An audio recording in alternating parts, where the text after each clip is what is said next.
Hi everybody, it's Miss Kim. And Miss Laura. And we are here in the library. We're actually in the Storytime corner of the kids area, which, as you know, Miss Laura is the children's librarian here. So this is kind of her domain. 22 years going strong. Just saying. Nice job. It's going to be 26 for me pretty soon. Bragger. Anyway. We really like our jobs. That's why we're here. Yes. We love to read. We love stories. We do. Yes. Yeah. I think that's a requirement. If you're going to work in the library, you have to love to read. It helps a lot. Yeah, a lot. And what's really nice is most of the people that come here also love to read. So we get to talk about books all day long. And it's fun. Yeah. It's a lot of fun to work in the library. Except when I get an adult asking me about a book recommendation, I'm like, I only read kids' books and YA. And they're like, well, thank you. And then they move to Kim. Yep, that's true. Or I just go get her. Or Miss Carol, or Miss Christie. That's true. Or Miss Jackie, or Miss Chris, or any of the other wonderful staff that we have at the library. Yeah. It's not me for adult books. Yeah, she reads a lot of kids' books, which is good because she's the children's librarian. Yes. And she gets to pick out all the books that are on the shelves here. So everything that you see, Miss Laura's bought. And actually, at this point, I probably have because I've been here long enough. Yep. Yeah, I never thought about that. Yeah, I know. Isn't that cool? Heavens. Yes. Anyway, moving on. She picks out some good books too, like this one, which I read, is The Very Loud Librarian. That describes me perfectly. It does. Yeah. And this is about a little girl who wants to be a librarian. She just happens to talk very, very loud. I don't know if I talk loud. I think I'm just a loud person in general. Yeah, but that's okay. I think that comes from having a big family, because I think I'm loud too, and I also have a lot of people in my family. Yes. There was only 5 of us growing up. You had 6. Yeah. Yep. Yeah. Family gatherings are very, very loud. Yes. My husband doesn't know what to do, but that's okay. Yeah. He's just like, it's so loud here.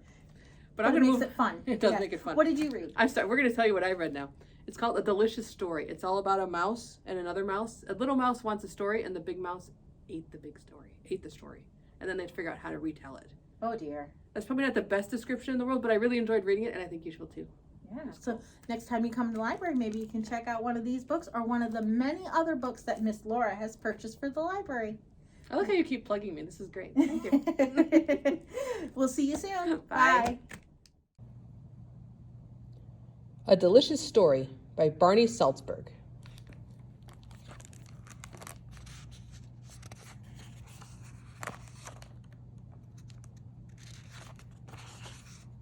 Hello. What are you doing here? I'm looking for a story. Oh, I haven't seen one. Wait, isn't this a book? Yes, there is the book, but there's no story. How is that possible? I don't want to talk about it. What happened to the story? There were pictures, too. There was a story and pictures? It had everything, a beginning, a middle, and an end. Where did everything go? Don't you think it's nice and peaceful here? Well, it's okay, but it would be much better with a story. Stop and listen. Isn't the quiet refreshing? I suppose. So why would we need anything else? Wait a minute, you're trying to trick me. What happened to the story?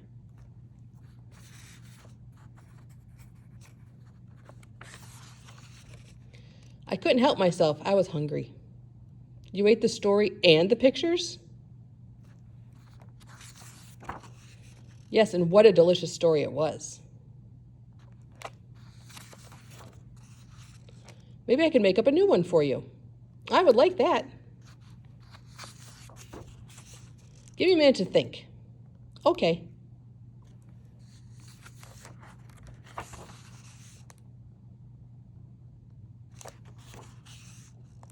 How's it going?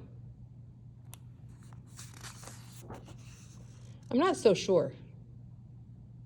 I didn't know it was so hard to make up a story. Well, it is when you're staring at me.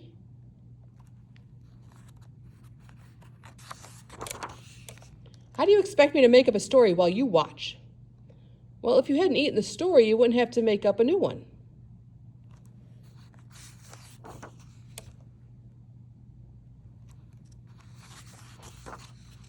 I have an idea.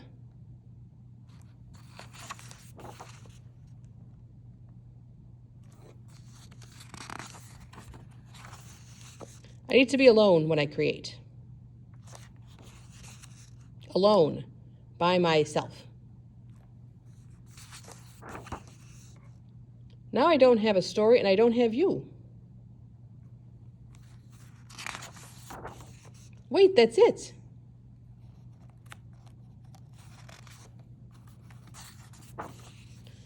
Once there was a little mouse who was looking for a story.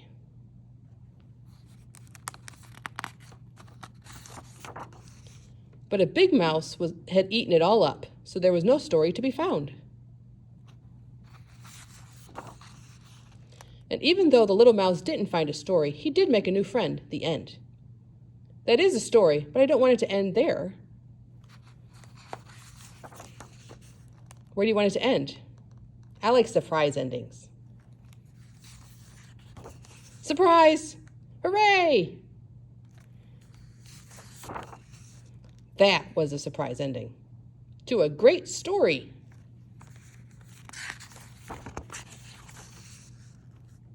Can we hear it again?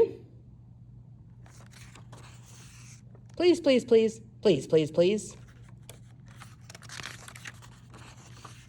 Once there was a little mouse and a dragon who were looking for a delicious story with a surprise ending.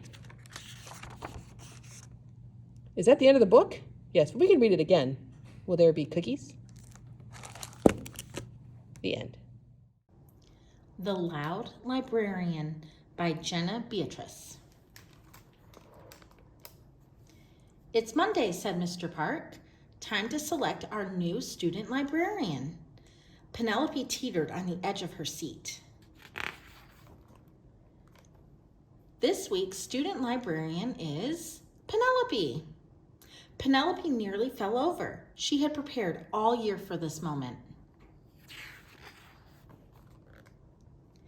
At home, Penelope had practiced her alphabetizing, her book cart pushing, and her due date stickering.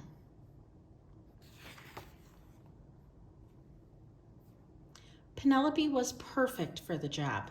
Friendly, check. Helpful, check. Book lover, check. There was just one itsy-bitsy thunderous snag. Penelope was, "Hi, I'm Penelope. What did you have for lunch? Can you do a cartwheel?" Loud.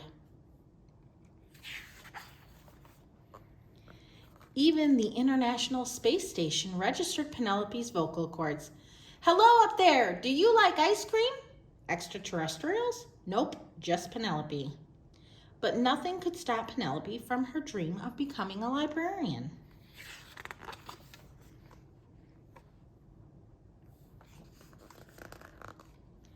"Welcome," said Mrs. Barry. "Let's get started." Penelope expertly pushed the book cart across the silent library. Nearby, her classmates sat reading and studying and... What do you know about flamingos?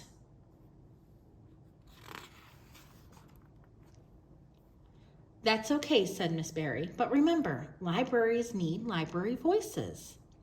Penelope nodded and scurried to put the books back onto the cart. Next, Penelope took charge of the computer sign-in sheet. She wrote down students' first names and last names and... Have you ever seen a snowball in the summer?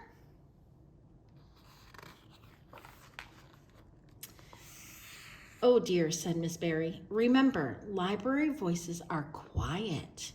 Penelope wiped her sweaty palms and cleared her throat, quietly. At the reference desk, Penelope was on the lookout for anyone searching for a... What's your favorite dinosaur? Watch out, the sky is falling. It's literally falling. Let's go play dodgeball. It's safer. The once tidy library looked like it had been hit by an asteroid. Penelope's heart sank to her toes. Maybe she wasn't perfect for the job after all. Loud, check. Messy, check. The library's new interior destructor, check. Penelope's cheeks burned as she slumped to the door. Library voices were quiet, and Penelope paused. Not all library voices were quiet. An idea ignited for takeoff. Penelope went straight to work. Soon, eager students began to gather. Penelope was ready. And then the astronaut said to the farmer, "Don't worry about the pig's birthday party. I'll plan it." The group erupted with giggles. Miss Barry did too, and Penelope beamed. "Thanks for coming. See you tomorrow for Penelope's story time." Roger that, Penelope. Over and out.